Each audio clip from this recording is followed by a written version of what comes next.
At this time, I'd like to welcome Robin Frazier.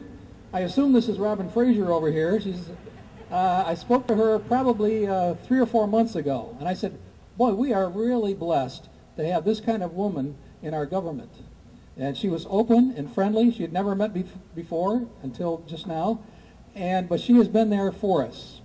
And she knows her way around the Capitol. She knows her way around the senators and the other people there. And what a wonderful asset that she is to have there speaking on behalf of us. So Robin, come and share with us. Nice to meet you. Well, good afternoon. I'm delighted to be able to be here today. My title is Intergovernmental Affairs Coordinator for the Governor's Office on Service and Volunteerism. And it's a very long title that means absolutely nothing, except that I often do those duties that are under other duties as assigned. And today, it is my pleasure to be assigned the duty to come before you on behalf of the Governor and the Lieutenant Governor. And first of all, to bring greetings from Annapolis. And I know the Governor would say thank you to you before we even got started because of the work that you're already doing that makes a difference in your community. But especially for taking this next step for focusing on marriage and families. The Governor has a new office this year that's called Community Initiatives, and we work very closely with the Governor's Office on Community Initiatives. And his 3 goals for Community Initiatives is that, number 1, we reach out to the faith-based communities and knowing that they're already doing lots of work and begin to partner with them. Number 2, that we look for more mentoring opportunities, meaningful mentoring. And number 3, that we do community initiatives that strengthen families. So the first time I heard those goals, I said, that's Marriage Savers. That they do all 3 of those things. Obviously, it's a faith-based initiative, evidenced by who's going to sign this marriage policy today. And it is a mentoring initiative where mentor couples will be trained in each of these congregations that they can mentor other couples, whether they're just be thinking they want to start a relationship and having some premarital mentoring, whether they have a good relationship and just think they could probably do it better and get some good tips, or perhaps they are having a little trouble in their marriage and they need to restore it, or maybe it's a step family where they need to learn that the parents need to work together even though they're apart for the benefit of the children. So it's a wonderful mentoring program. And of course, the bottom line is that it does strengthen families. It strengthens the marriage, and that strengthens the families. And the Governor knows that when we have healthy, safe, prosperous, productive, strong marriages and families, that we also have healthy, safe, prosperous, productive, strong communities, and the same for the state.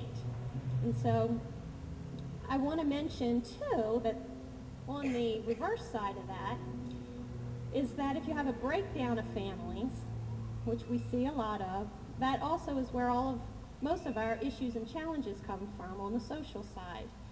In Carroll County several years ago, the commissioners decided to focus on what is it that is at the root of substance abuse and crime.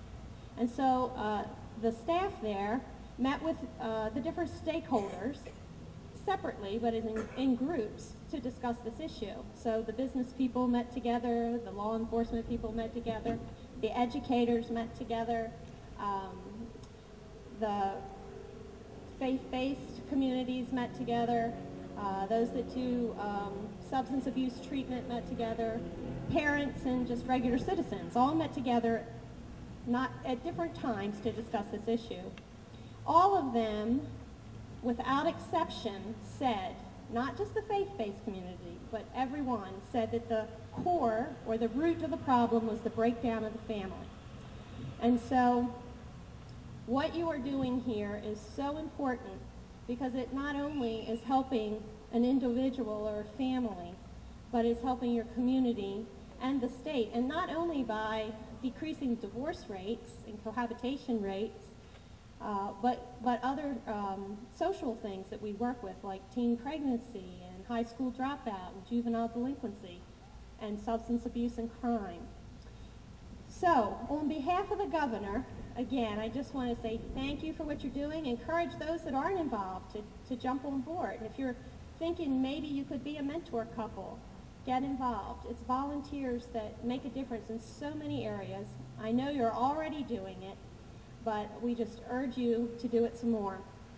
And I have a proclamation, well, actually a citation, that I will read now. The Governor of the State of Maryland to Marriage Savers of Frederick County, Maryland. Greetings.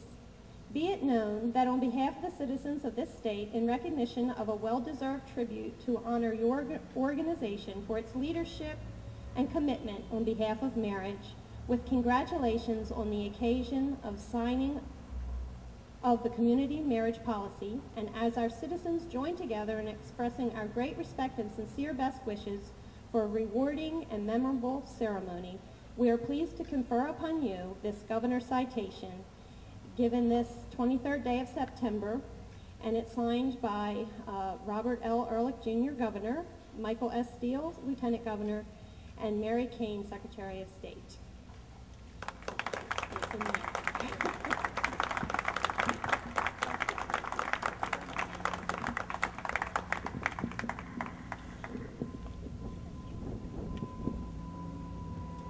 Isn't that wonderful?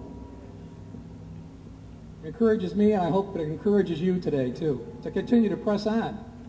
This day right now is just a beginning to something that has unimaginable outcomes to the positive for the family.